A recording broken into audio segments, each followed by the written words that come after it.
So that's the here and there. So that's the house that she moved from. That was next door to where Devin be at.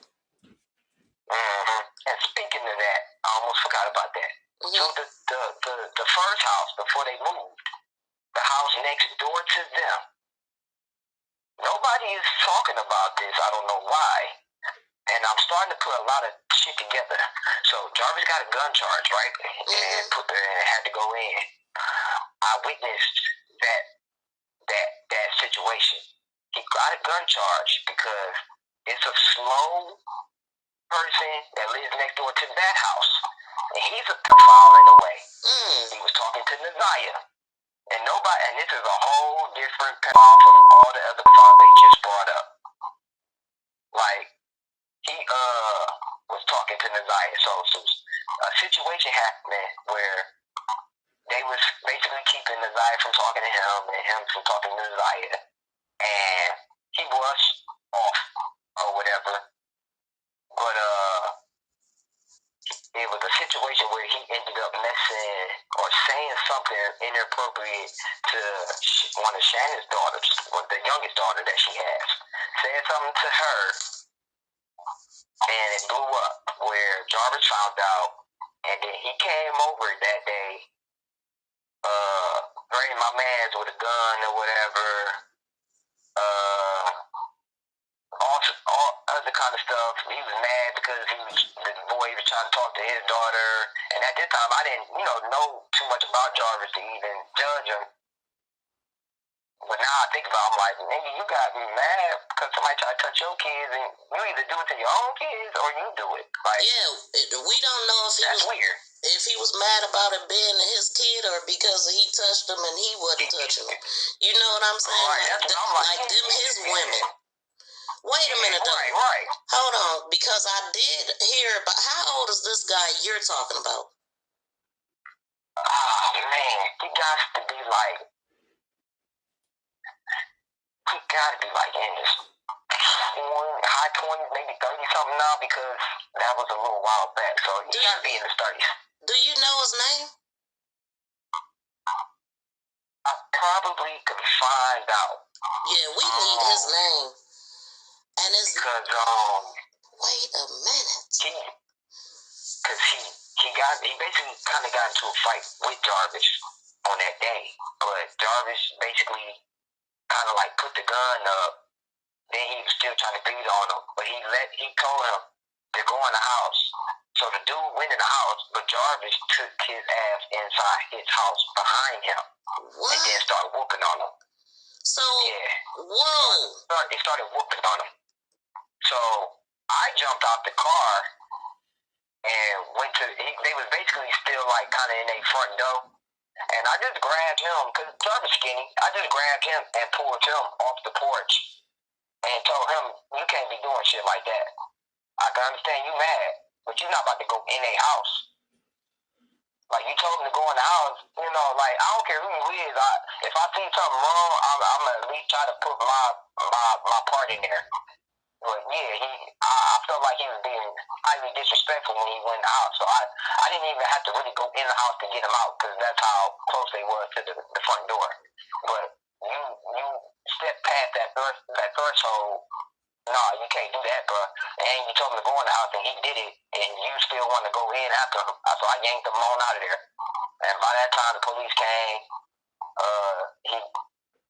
He got his name, took it down, and he like low-key disappeared on some slick shit. Like, he got on that same block. He knows some people that live across the street from there, a little farther down towards the corner.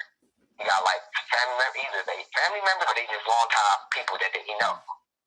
But we all sitting there on the porch because they trying to figure out what's going on between these two houses and what happened or whatever. They tell him that he had a gun, so that's how he got the gun charge. So they tell him he got a gun, and this and that. They never, flunked the gun. Then they got distracted because one of his cousins or whoever lived on that block hopped on a bike, went around the corner, and shot a gun in the air, which made the police, scurry off and go see what the problem was. And then he left. So what? my God. Wait a minute, though. That was a lot right there. And so where exactly is this house? How many houses or how far down from Annette? Is it the same block? It's the same street. It's all right. So the first house that they was in, it's the same street as the new house, but they're on two different sides of the main street. Okay. I can't remember what's the name of that main street there. Is it closer to the older house or the new house? What, the main street? No, the house that Jarvis went in where this other guy that was at. No, so the house that he went in is the house that's next door to the old house. Oh, is that the house? And that's not the house that Devin be at? No. So the house that Devin be in, they live next door to the new house. Okay. So house one had. Okay, so house number one had this guy living in that Jarvis jumped on and got the gun charge for. House number two, Devin lives next to, and the guy that do her hair. Yeah. Okay. So that's why he got his gun charge at that. So ZIYAH was connected with this, and so he was how did he even find out about this guy? Unless he got another gun charge, that's the only charge I can think of that got him a gun charge, because they told police that he had a gun. They never found it, but they told him.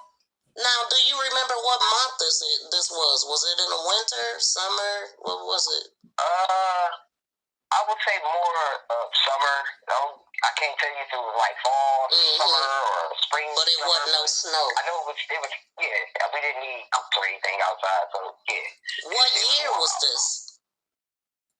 This had to be at least almost 3 years ago. Oh, so it was a couple years before ZIYAH went missing. Yup. No. All right. Yeah. You're right. It was like at least a year.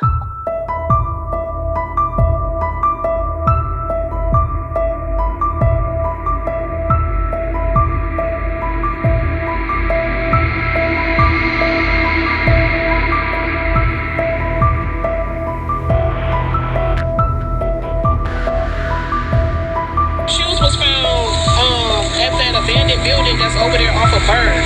That's where I found her shoes at. That was on Berg. It wasn't on Second Mile. It was on Berg. It's like, I guess it's like an abandoned golf course or something like that. And when I was over there looking, the shoe was like on the tree branch.